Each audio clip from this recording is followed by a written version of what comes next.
My dad said when I was a kid, you're the best mistake I ever made. This is The Buzz with Bernadette. Business builders, celebrities, and the interesting people I meet along the way. The ones who've built something real, the familiar faces passing through, and everyone with a story worth telling. I sit down with all of them and get the honest version, the part you don't usually hear. So come on, let's go get the real story. This episode of The Buzz with Bernadette was filmed at Active Wellness Spa in East Victoria Park. Full spectrum infrared, recovery rolling, and open 24 hours. You just let yourself in. You'll find them at 207 Bank Street. My guest today is Claire Ghabrial, a former Australian champion boxer with international gold medals to her name.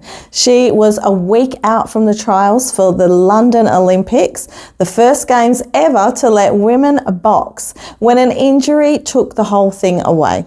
Most people would let that be the end of their story, but Claire made it the start of one. The last time Claire was on the show was back in January 2024, and since then she has gone on to be featured on Slo Mo podcast with Mo Gawdat, plus 6 other podcasts. Slo Mo is a #1 podcast around the world. He's someone Claire has always looked up to, so being in that room was a huge full circle moment for her.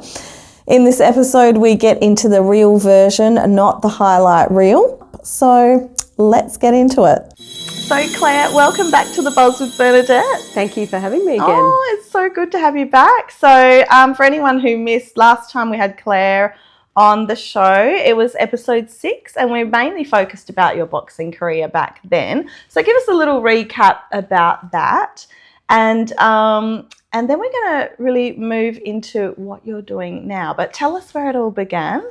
Yeah, of course. So for those guests that obviously missed the first one we did, a long story short, I started karate at 12, changed to kickboxing, then found my calling in boxing. Boxed for Australia for a very long time. Before women's boxing was funded and was really a thing. And then I got injured a week before the Olympic trials, which was the debut for women's boxing.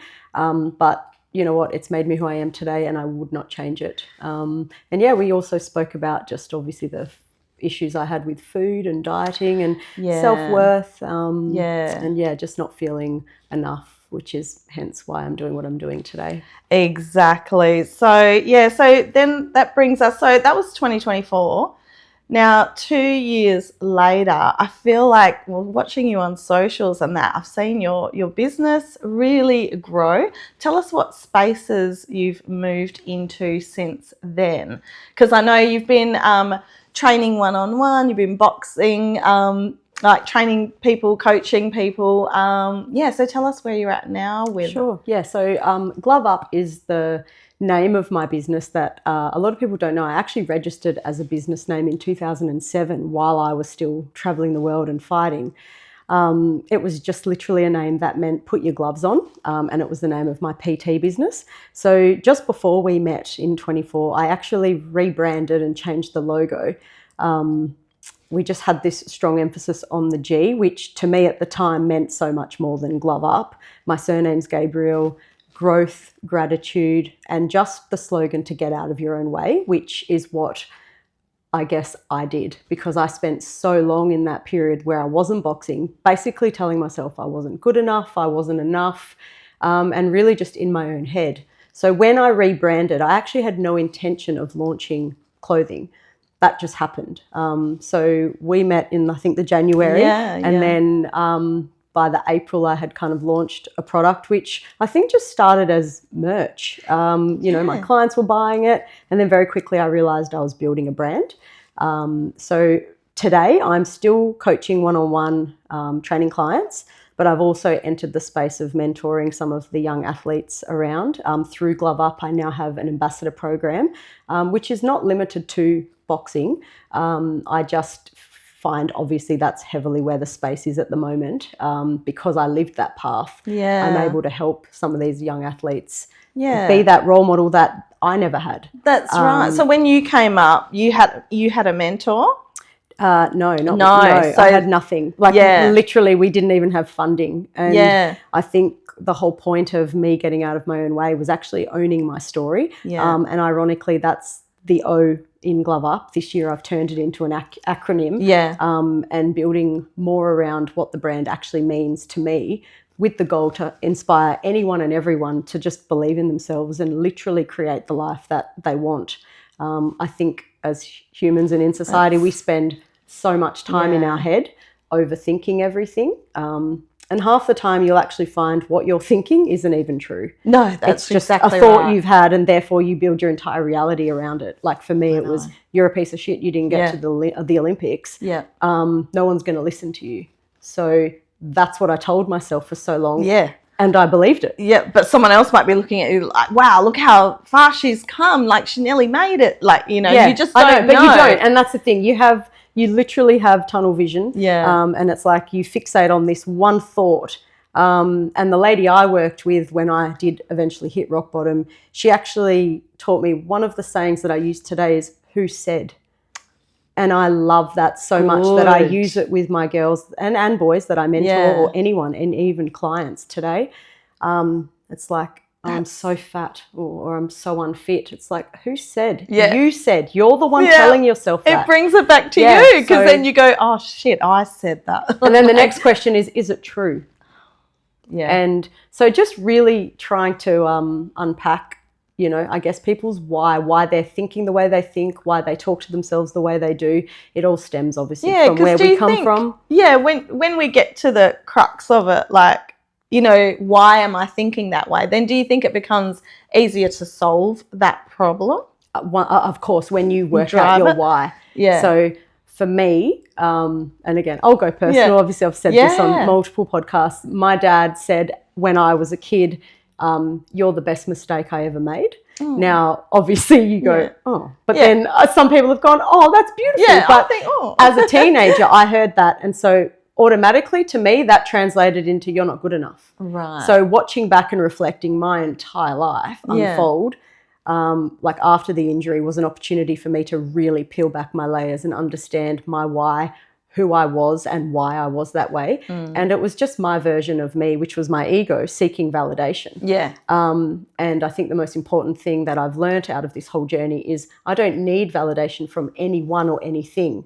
I know. I need to give it to myself. Exactly. And just trying to help people understand that, once they do, is really empowering. And it's so true. And you ask yourself, why do people, I won't even limit it to females, but why do people think they need to seek validation? Like, when all you need to do is give yourself the permission to just do what you want to do. Yeah, and it will come, you know, whether it's childhood, whether it's in a relationship or a friendship, wherever it comes from, sometimes it's always just that one thing that happened or that one statement that they heard. Yes. And therefore, it sticks. Some people, and it just will stick. Actually, we've all had it. Yeah. Of course, yeah. Yeah. But I guess my biggest mission is helping people understand that, again, who said and is it true? Yes. And once they actually have that realization, and it can literally feel like a penny dropping. Yeah. You're like, wow, you mean my life is my choice? Yeah. Yes, it is. You can create whatever you want. Yeah. And you see it all the time, which I think it saddens me because I've lived it. Yeah. And exactly.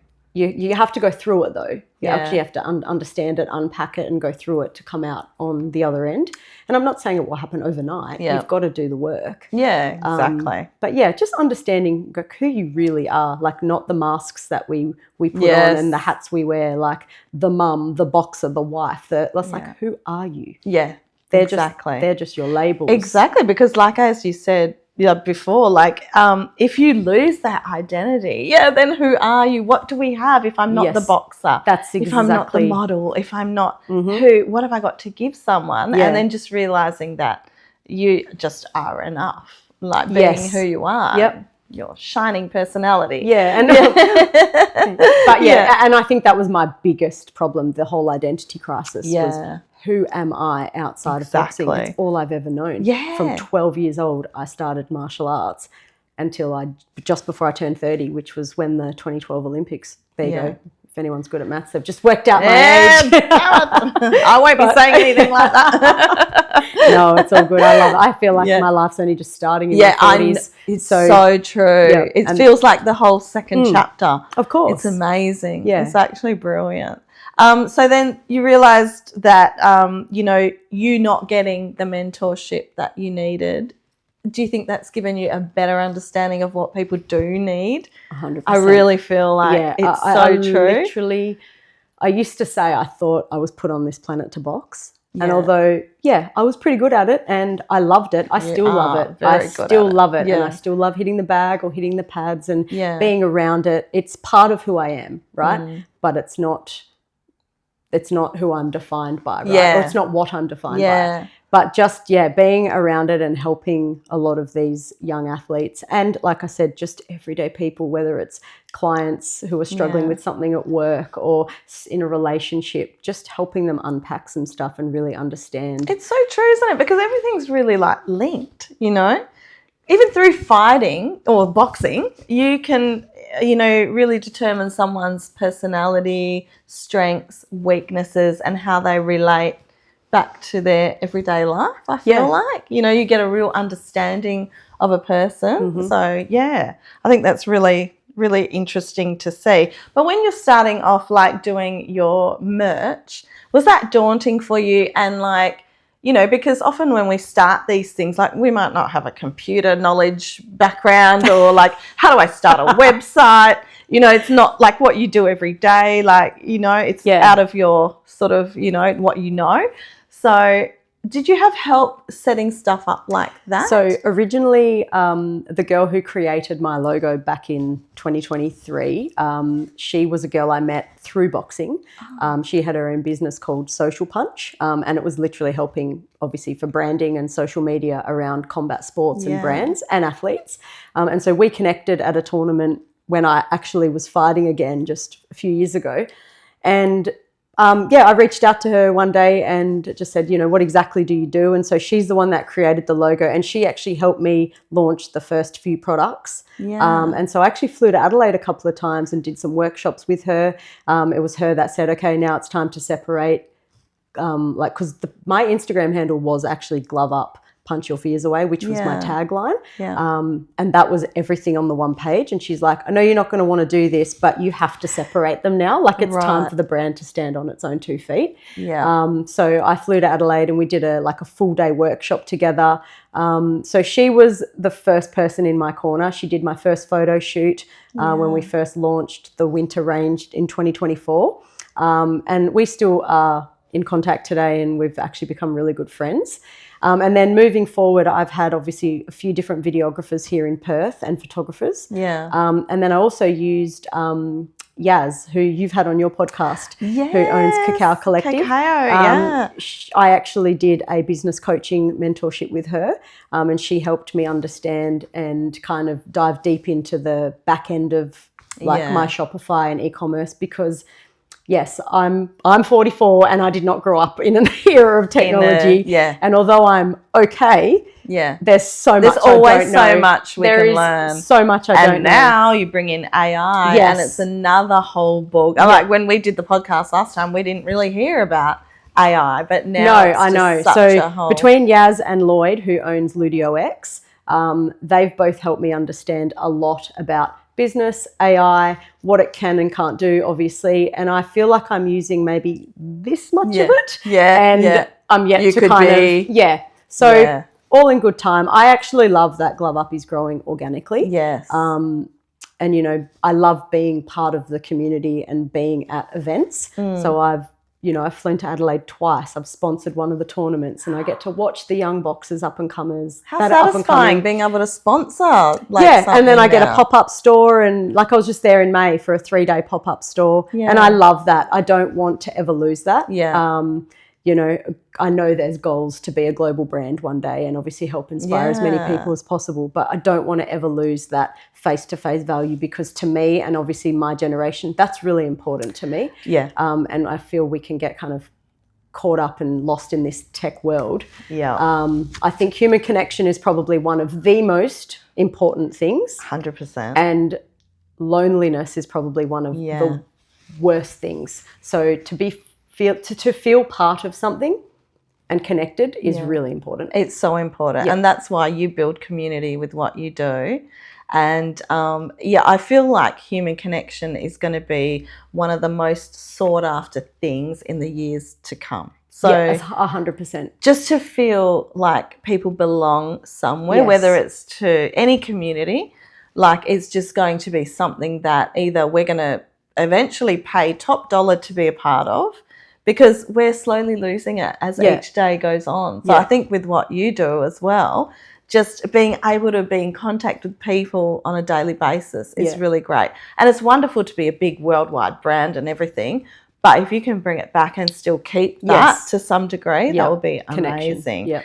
And how have your community received your merch and everything like that? Oh, I feel have they loved it? Yeah, I feel every time I see someone that I haven't seen in a long time, I always hear, oh my God, I see the G everywhere, or I see your brand everywhere. And like that obviously makes me feel really, really special and love that I've had that love and support.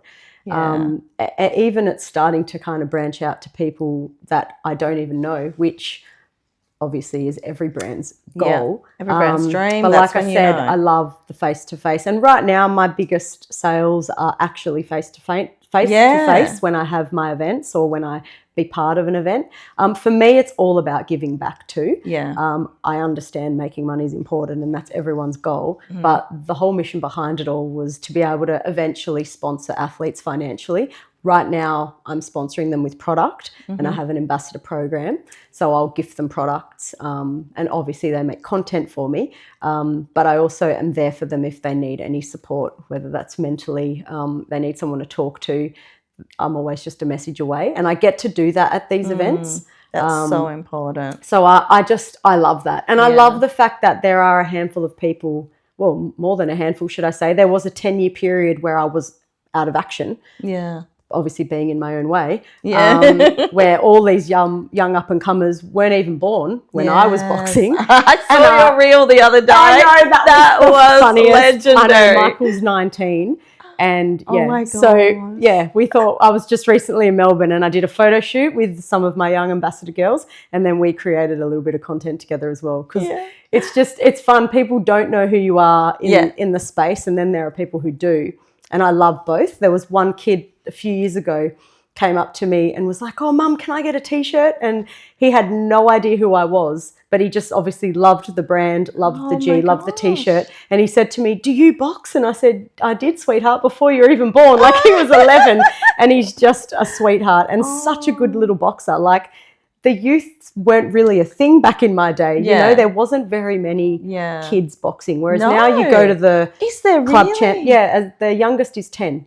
Wow. Yeah, and there is some exceptionally talented boxers in this country right now. Amazing. There was one girl I signed on the ambassador program from Melbourne. Her name's Shin, and she's 13. Wow. And mind blown. Look out. I was watching her going, what just happened? Like, yeah, I was so impressed, and she'd only had 7 fights. Oh, so the talent is growing in Australia, which is great to see. And I just love being a part of it because, you know, it was literally me getting on a plane by myself. Going to fight to even, you know, get experience, because there was a lack of it here and a lack of funding. So I raised money. I had people who believed in me, sponsored me, and I would literally get on a plane and go overseas by myself and fight, just to get the experience. And like, I think that's part of the whole owning your story, looking back and reflecting. Although I spent so long saying, you didn't get there, you're a piece of shit, you're not good enough. It was about actually understanding, wow, look what I've done. That's amazing. And taking those tools to now bring into what I'm doing now. Exactly. And helping them understand and inspire them to, you know, chase it, and it's okay, and it's all part of the journey. And not focusing on the wins and the losses. The results are relevant. Just focus on the journey and doing it because you love it. Yes, that's exactly. And doing it so that you're doing it a little bit better than you were doing it yesterday, because, you know, you're not comparing yourself to anyone but your own journey, and keep going on that journey, you know. But yeah, so if you were going and traveling by yourself back in your time, so so the support out there for the kids doing it now, is there better sort of like network of support? Yeah, there's definitely more programs in place now. Like there's obviously the youth basically that the youth team travels now, and there's youth development camps, and there's the Futures program. There's lots of different avenues for them to go down. Do you have any plans to do sort of like some events like this yourself in the future?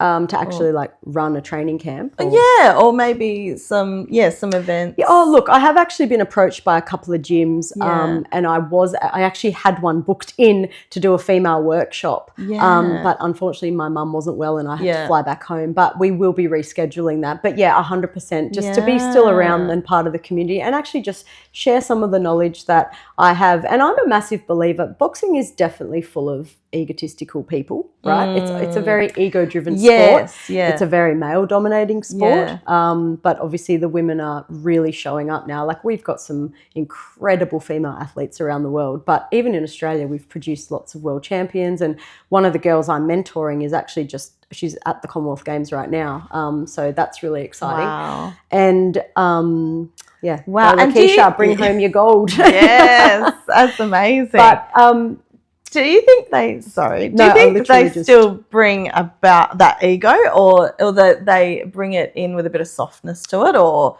Look, there's ego everywhere, right? But I think that a lot of the athletes of today are a lot more aware of it, and a lot more in check. But I want to just be able to help and mentor and guide, to the best of my ability. Like, I guess. I'll give you an example. One day Lakeisha came over and she was, having a moment, and I guess I was able to just speak through it with her, which, I had a massive ego, and there was no one to pull me in line, or tell me to just kind of check yourself. It's you're in, Exactly. and just being able to be that person and actually be devil's advocate and tell them what they don't want to hear. Like, I'm not here to mollycoddle and wrap them in cotton wool and go, it's okay. Like, no, it's not about that, because that's how growth happens. When you have those uncomfortable conversations. And you tell them what they don't want to hear, but what they need to hear. And that's in life. That comes down with your kids, your husband, your wife, like 100%. Whatever your situation, having those honest conversations is how we grow. Yeah, it's so true. And not being afraid of what they might say or what they might think. Because let's be honest, what I say to you, how you receive that's on you. Yeah, that's right. It's got nothing to do with me. Yeah, I always think transparency is the best, because we can't move forward. Like, if I'm showing you a shallow side of me and you're just going, that's okay, we can't move forward with that information. But what we can move forward with is honesty and transparency, and just, And also, I want to know, like, females, I think they need to be heard. So, sometimes we just need to say it, get stuff off our chest. I don't know if guys are the same, like when you're mentoring them, but sometimes, they just, need to talk it through. And then hear your honesty, and then they're good to go. Yeah, of course. But you'll find that, like, some of the guys and girls I've mentored, like, a lot of the issues are the same, right? It's that lack of self-belief, or it's that I'm not good enough. It's that constant being in your head and just putting yourself down. So it doesn't necessarily, come down to the gender. It's just human nature. There's still that common thread. So, and just before we leave the merch, I just want to know, where does the brand go from here? And I've noticed a little colour change, because when I saw you last, it was blue, and you had blue nails, and today you got pink nails, pink colour change on the sweater there, and I'm loving it, because hello. Well, I have a little gift for you too. Oh my God, I won't say no. So we've got some new colours introduced. We do. As well. And the boys are openly receiving the pink. Yeah, well, it was actually a boy, Tyson. Love you, Tyson. Thank you for the pink. Fantastic. He obviously, just to give your listeners and viewers a little understanding, obviously amateur Olympic boxing is red and blue corner. Yeah. And the professional scene is they wear whatever they want, right?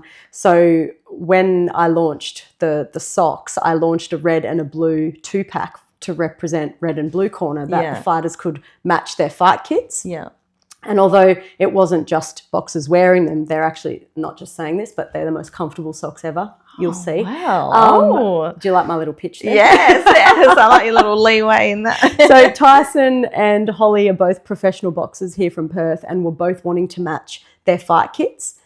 and were asking me and literally breaking my balls. Can you make pink? Yeah. Can you make green? And I'm like, no. And then I finally cracked. So I did it as a surprise and made them pink socks and green socks. So that kind of led to me to think, you know what, if I'm going to make them a sample, I may as well just make them. And I did a limited run. They all sold out. Yeah. And what's that telling you? Come on. I've restocked them. What's that telling you? Yeah, I cannot believe how popular they are. I think I told Tyson he needs to be head of product design now. Yeah, right. Well, hey, any guy that can wear pink, I'm down with that. Yeah, so we started with the pink socks, and then just in June I had my, July I had my 2-year anniversary. Oh, congratulations. Thank you. Launching the first product. So I decided to do a limited edition pink run, and I did 4 products: the crop, the crew, the hoodie, and the tracksuit pants. Did a pre-sale, and that went a bit mental. So I feel like pink is going to be very I feel like you. Although the G and the logo is very blue, which pink and blue have always been my colours. But it's I'm glad you chose pink today. I know, how ironic. How good is that? And do you think you might go into like stores eventually? Maybe? Oh, look, that would be a little plan. Yeah, I mean, not that you haven't got enough going on already. I've definitely written down a few things that I would like to do with the brand. Manifestation. Well, hence that's what got us here today. I know, I can't believe it. I mean, you manifested, you wrote it down. Yeah, I wrote down some goals the other day of some things for the business and things for myself personally. Yeah. And doing more podcasts was one of them. I think I've done 6 now. So I didn't know that. And you were actually my very first one. I was your first you were my podcast. First. I'm so excited. And since then you've done? I've done 6. I've done 6 in total. So I actually wrote down I'm a little bit offended, to be honest. Well, hey, but I'm back. She's back. She knows a good thing. No. But that's so funny. I didn't know you wrote that on a list, and then I messaged you straight after because that day I actually shared a clip from one of my podcasts. I was like, about being enough, and you replied to the story. The energy aligned in my brain because I don't. You know, you can't see everybody's story all of the time, but your story just popped up. So the energy was there. Yeah, and I'm a massive believer in manifestation. I think I made a joke. There are some people that would write, "Oh, I want $1 million," and yes, of course, we all want something, you all want that. Or it's about the lotto numbers. Being clear with yourself. I think the biggest message is actually, journaling has helped me so much, and even if it's a scrapbook, literally actually putting pen to paper, there is huge power with getting that thought out of your head or writing as something down that you actually want. Yeah. And when we write it down, it's there, right? And it's just a way of putting it out to the universe or God, whatever it is you believe in, and then making that happen rather than you get people who go, I really want this, and then they just sit and wait for it to fall from the sky. No, it doesn't work like that. You have to be clear, but you also have to go after it as well. Exactly. And also when you're overwhelmed, like I remember when I was splitting up in my marriage, it was very overwhelming, and I thought, how am I going to get from here to here? Like I just couldn't see. Yeah. And just dumping everything down and writing everything down. And I look back occasionally, you're cleaning out a drawer and you see what you've written and you're just like, wow, I actually did all that. Like I actually got through all of that, and it's amazing. I think and I think you nailed it. The biggest thing is people are, say, here, and they're thinking and visualizing here. This is where I need to be. Let's just peg it in, peg it back. Let's start here. Yeah. And it's one step at a time. Yeah. And the power of writing is also coming back to that negative thought. Yeah. If you actually, not only do you say who said, if you actually physically write it down, read it back to yourself and go, wow, did I really say that about myself? Yeah. Is that true? Well, no, there's so much power in actually putting a cross through it or ripping it up, because then it's out of here. Whereas when it's in here, it's going round and round. It's circulating in your head. It's like a hamster wheel. Yeah. That's exactly.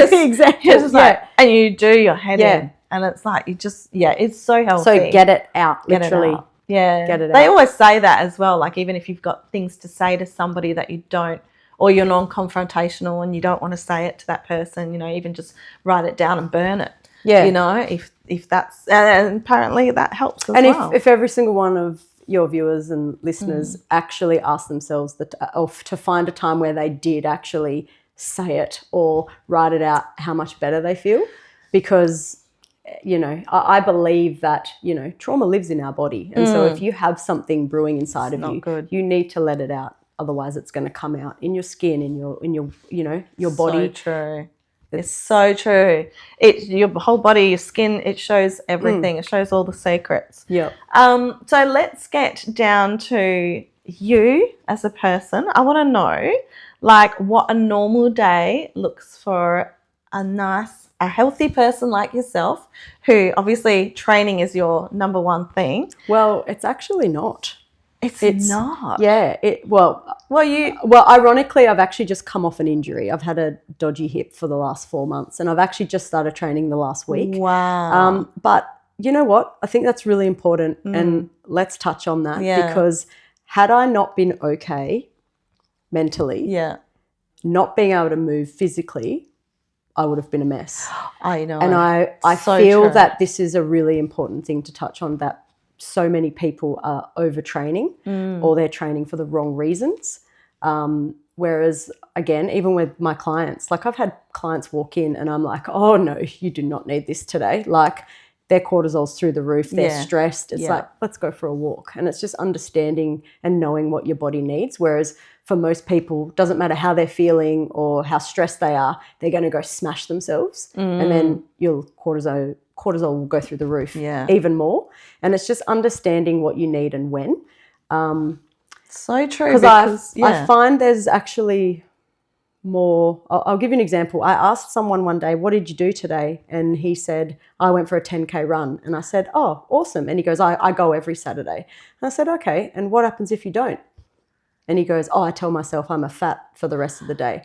Now, to me, there's more problem in that than him going for the run. Yeah. It's 6 steps forward, 7 back. Yep. And it's just asking yourself, please don't get me wrong, exercise is so important, but for the right reasons. Like train because you found something that you enjoy. It makes you feel good. It's good for our health. Obviously, lifting weights, doing cardio, like they're all good for us. But when we overtrain and it becomes unhealthy and it becomes a punishment and reward, oh, I ate that today, I better go and train. Yes, that's how so Which many was the people. whole eating disorder, starve, binge mentality, that the whole diet. Once again, it's like a toxic little circle. So I eat when I'm hungry. Yeah. I train when I feel like it, and I'm completely okay with that. Yeah. And to get to that space takes a lot of work. Yeah. But I find that so much more healthy for me and better for my mindset than that constant frantic, I have to train, I have to do this, oh my God, I need to eat that. I've got to, just give yourself permission. So in answer to your question, a normal day, every day is different because I only see clients 2 days a week. So obviously there's 2 days I'm in my home studio and the other days I'm doing admin, obviously, getting outside in nature, walking the dog or going to the dog park. There's always something to do.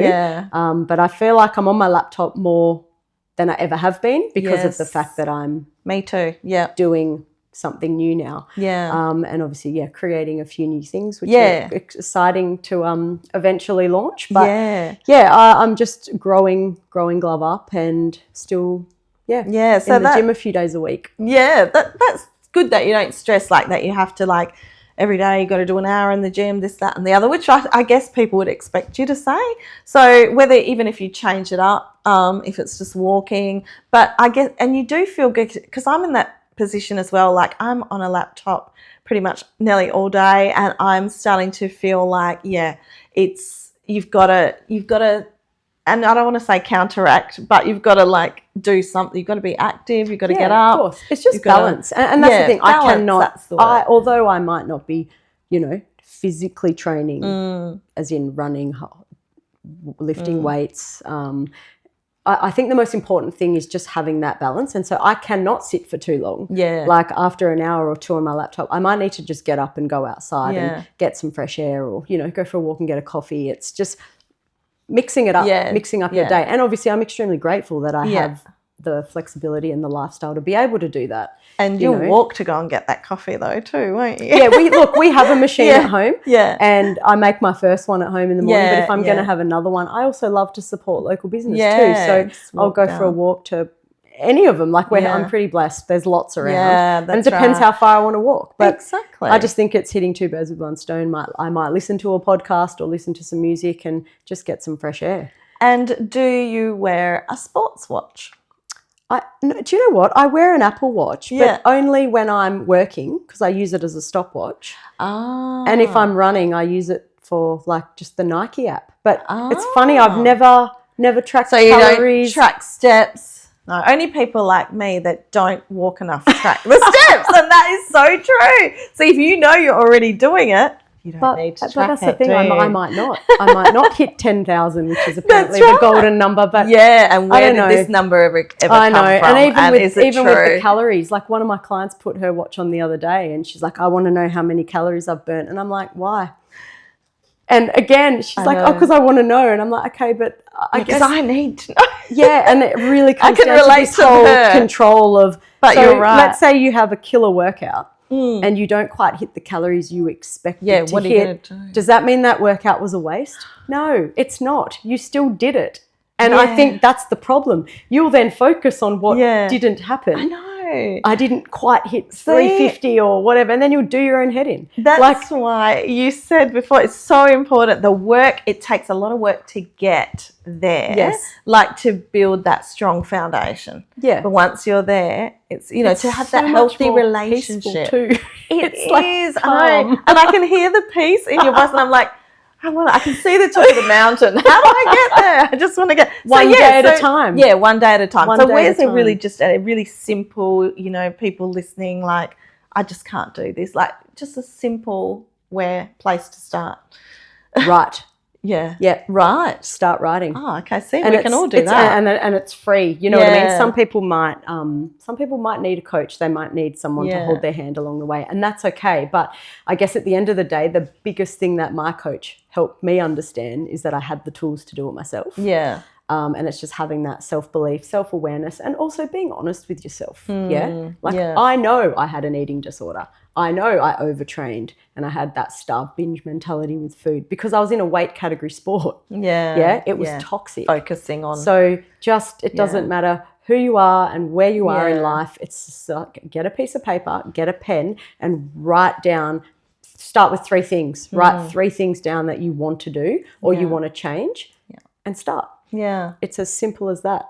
That's good. That's nice and easy. And when it does, come to food, you said you'll eat when you're hungry. Are you focusing on protein first? Or are you just yes and no. I'm more aware of it. Like obviously since lifting weight, because I never used to lift weights. I used to actually hate it. Oh, really? I'm a cardio freak. Wow. But the last year and a half before my hip, I was training twice a week at a gym called Total Movement, doing strength training. And I loved it.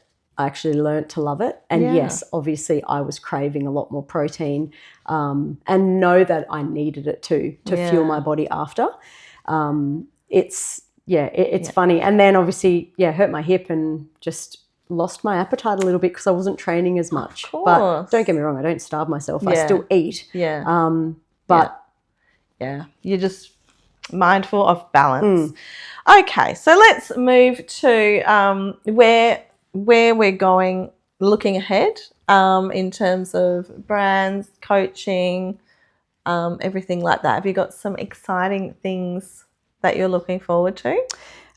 Yes, of course. Obviously, like growing the mentor program and then just being able to service more than one person rather than just the one-on-one, although I love that. It's just being able to go, right, how can I get out into the community a bit more? Just so doing more events and even just looking at the corporate market as well, where I can go into a workspace because I've done it with a few places where you go in and you literally train the staff and then you have a little chat about mind. And I actually did one at Oscar's school. Fantastic. And I had an assistant trainer. I had a young boy named Taj who came and helped me. He plays waffle, plays for Subi. Oh, fantastic. And he's also a trainer. And I said we had 45 staff.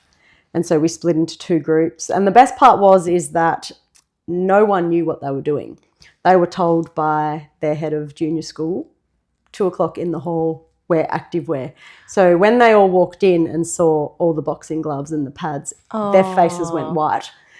But the best part is I literally said to them, you're all teachers, you help kids get out of their comfort zone and try new things. So this is an opportunity for you to do the same. Yeah. And the feedback, like still till today, this was over a year ago, if I see one of the staff members, they're like, I loved that session so much. Thank you so much for being so gentle. And obviously we weren't there to train for the Olympic Games. No. It was just a way to try something new. Yeah. And yeah, they absolutely loved it. And that just made my heart feel really full that I was able to bring boxing, something I'm passionate about, into a space where these people didn't even know what they were in for, and they ended up loving it. Yeah, so half did boxing with me, half did a circuit with Taj, and then we swapped. An hour session, and we did a bit of mindset, and it was beautiful. Fantastic, especially when you're not planning for it. It's I know. I think a few of them rocked up in jeans, and I was like, well, you were told to wear activewear. Stilettos.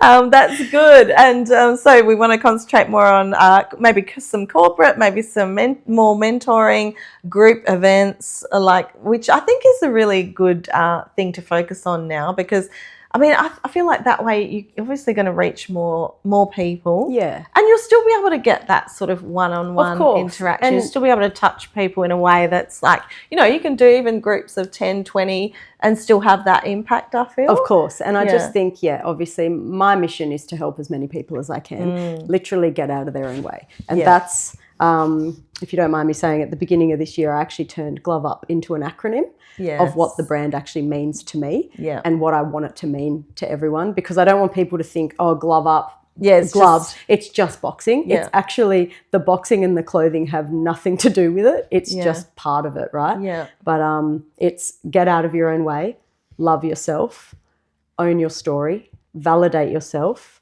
empowerment, unleash your potential, and punch your fears away, which is my tagline. So that's what the brand means to me. Yeah. And what I want it to mean. Like, I want people to go, oh, why would I buy that shirt or those socks? Oh, because it inspires me to do something good for myself. Ties it in so well. That's what it's about for me. The clothing, like I said, it's just one element of it. Yeah. That's so I'm excited to see where it goes. It feels right. It feels like my purpose, and it does. We're 2 years in, so I know. I'll see you in another 2 years, and we'll see. So much more to look forward to. Well, I have some rapid fire questions for you. Dear. If you'd be excited to take part in that. Okay, so we can give maybe a 1-sentence answer. Boxing or kickboxing? Boxing. Okay, what's the best pre-session ritual? I don't have one. Don't have one? No. You just go. I just go do it. Go in it. No coffee. No. Oh, well, I have a coffee in the morning. Yeah. So, but no. And I actually train it. I train at all random times of the day. So yeah, I don't actually have one.